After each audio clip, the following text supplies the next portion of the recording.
Alright, so this video is going to be called Why Am I Out of Breath? Because I get a lot of comments about this.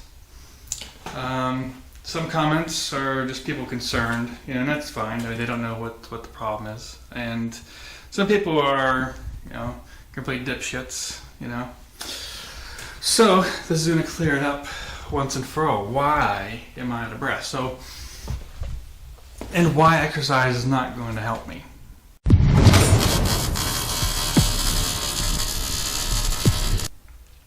So let's start out with how this whole thing happened with me out of breath. So it started back in 2014. So before 2014, or around that time, I had done poker in 2013, and my friend got completely tired out. I didn't at all. I never used to get tired out. And I'll even show some footage in this video of before and after on the same trail and show you how the difference is. So, I lifted weights. I went to the gym a lot. I did cardio. I did. I used to do the row cardio. I did the treadmill a long time ago, but I felt you got more exercise whenever you move your arms as well. So I used the row machine type thing where you stand and move your feet and move your arms. And I would do high intensity, 20 minutes, 40 minutes, whatever. And as far as, I was never really a bodybuilder or anything like that, but for free weights, I could bench press, 265 for free weights. If I went to the machines, like the hammer strength machines, I've gotten up to like 280. The down incline on the hammer machines, I've always thought I had some kind of a mechanical advantage because I could go over 400 pounds on those. I could put 5 plates on each side. I could do about 5 reps. So I never tried it free weights because that decline press always seemed pretty dangerous to me. So, and I never use spotters. So, and as far as curls, doing good form, actual good form, like slow form like this, going real slow, I would do 50 to 65 pounds.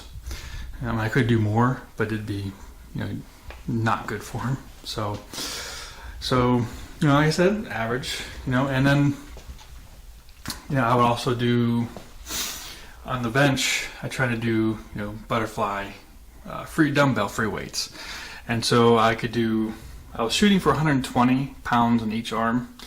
I've gotten up to 115 one rep, but I could do like 105 and 110, consistently. But it was so hard to maintain 105, 110 consistently. And I usually would do 90, and 105 I could get to maybe do 5 times, but to go above that was very hard. So that was kind of my plateau location. So as you can see, I was not, championship bodybuilder or anything like that, far from it. But I also wasn't someone who was sitting on the couch, and being lazy and eating donuts or something. So I may have done that, but not to the level where I wasn't fit. So I was fairly fit. And then one day I go to the gym and I can't do fucking anything. I went on the treadmill, or I went on the row machine, and I couldn't even do one intensity. It was too hard. And I forced myself to try to do 5 minutes worth, and my legs were killing me. I couldn't do anything. So it's translated into dirt bike riding, where I would go up hill climb, or I would do something and I'd be completely out of breath. And people would say, oh, it's deconditioning, or it's aging. I'm like, you gotta be kidding me. I aged 60 years in a couple of days. It makes no sense. And so by the time I went to the doctor, it was a year and a half after that happened, that I finally went to the doctor, and like, oh, it's deconditioning. At this point, I'm pissed off, because at this point, I'm like, there's no way that this is goddamn deconditioning, not this much. I've gone 6 months without lifting before, maybe when I was younger, and it was nowhere near this low deconditioning. Made absolutely no sense to me. So they ran some tests. They found out my kidneys were in stage 4 kidney failure. They didn't really tell me that, but kidneys were in stage 4 kidney failure. I got mad again because I didn't think that was related to my out of breath symptoms. Because, like I said, they didn't even explain that I was in stage 4 kidney failure. They weren't making that big of a deal of it. So I eventually just went to the urgent care. Then they had me go to the ER. And then I was hospitalized for a week. And had biopsy and stuff like that. And they weren't sure why my kidneys had failed. And eventually I found out that once they got because the first level of looking at the biopsy didn't really have anything. So the second level of the biopsy looked a little deeper with electronic, microscopic, whatever thing at OHSU. They found out that, I had monoclonal gammopathy. And essentially I had a bone marrow biopsy after that, and I had light chain deposition disease. So it's a rare, very rare cancer. And what happens is the light chains that are produced in the bone marrow get deposited in various organs. And the kidneys are always affected, but other things can be affected, like the heart or lungs. I haven't had all the tests that I've had on my lungs and everything haven't showed anything. And nothing has shown anything on the heart, so it also can affect the liver and the digestive system. But yeah, as far as affecting, I only know it's affecting my kidneys. So because of this, I'm also not making enough red blood cells and enough hemoglobins. So I don't have enough, blood cells that carry oxygen to my whole body. So whenever I do any type of exercise, I get winded and I gotta stop to catch my breath and keep going. It's not like a winded like you ran fast and you got winded. It's more like you held your breath for 10 minutes, kind of winded. So it's not, and it wears you down over time, but it's not like you're immediately worn out. It's kind of like you've held your breath too long and you need to sit there for 10 minutes and gain your breath again. And it takes a while sometimes to gain your breath again.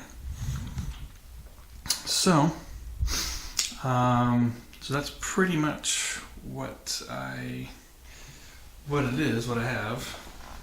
That's why it's very hard to ride. I mean, if I ride in like an open space, like a Browns camp type area, I'm usually fine. It's only when I ride in places that require me to use more balance and more muscle or something like that. So it doesn't have to be difficult trails. It just has to be something where I'm using more of my extremities. Like if I'm trying to balance the bike, I'll get out of breath. But if I'm not trying to do any of that, which is an easy trail, then I don't have it. So it's not that consistent as far as when it happens. It doesn't, if something's difficult, it doesn't really matter if it's difficult. It just matters how much of my muscles and how much of my body I'm using to get over the obstacle is what dictates how out of breath I would get. So, and here's a video of before the trail.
see naturally I was not out of breath, but here's one before I was diagnosed, and now I'm kind of worse now.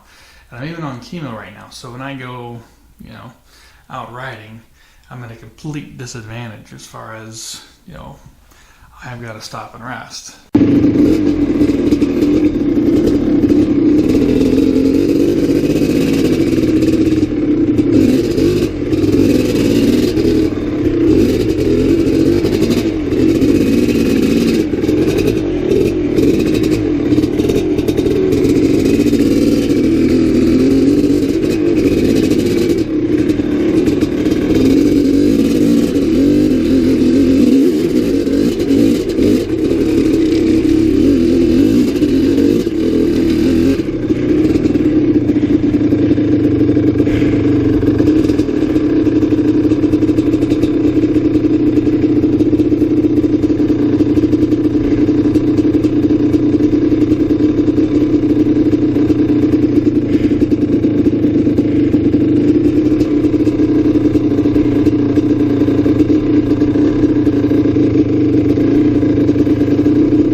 Yep.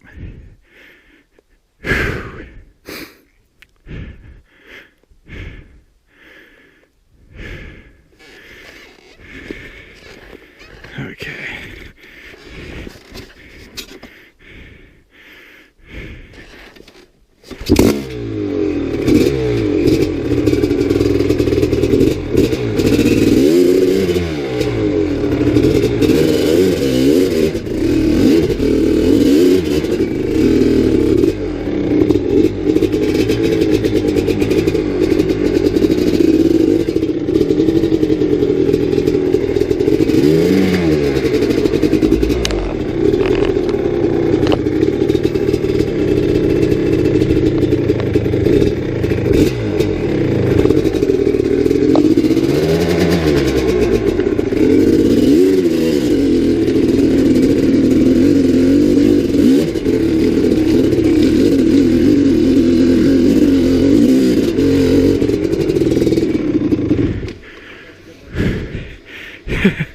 Yeah.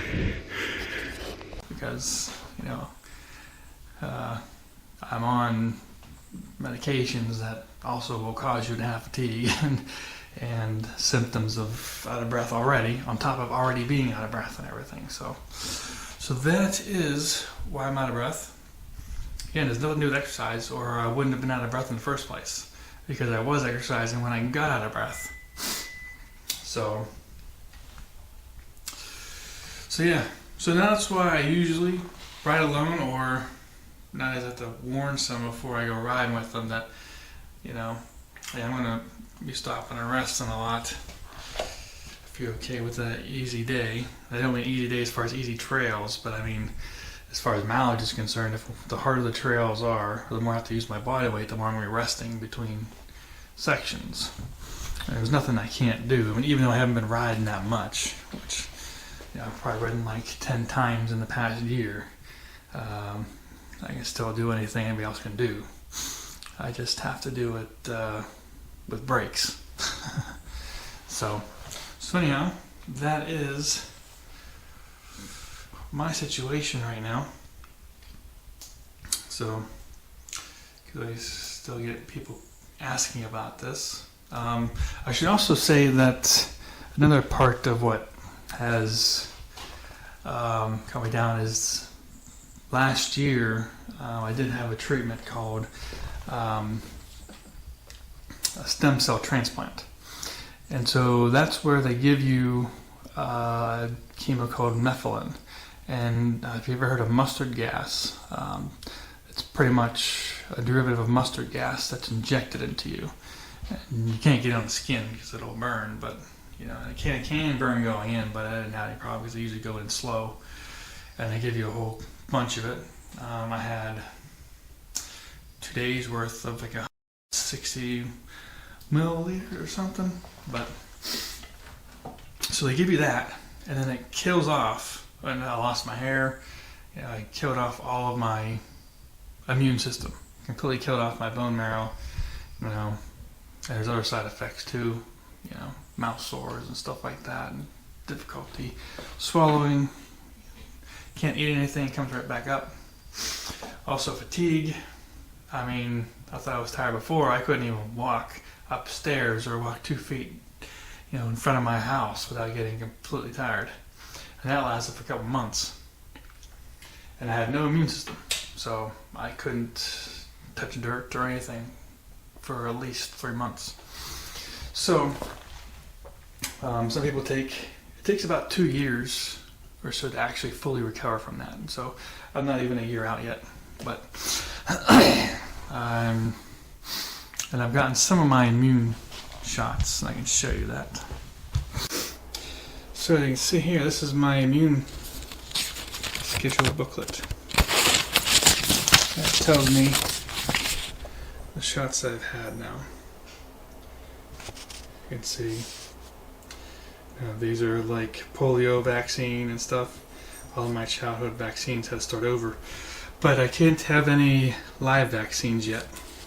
Not for a year. So in December I'll start getting my live vaccine. So I have to get all my childhood vaccines again because I don't have any immunity to anything I've ever had before. My immune system is like a newborn baby. So yeah. So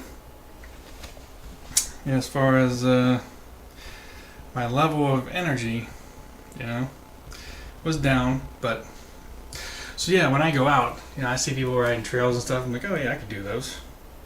So it's like one of those things whenever you see food, see a whole bunch of food, and like, oh, I could eat that whole thing. And you go to eat it and you can't eat the whole thing.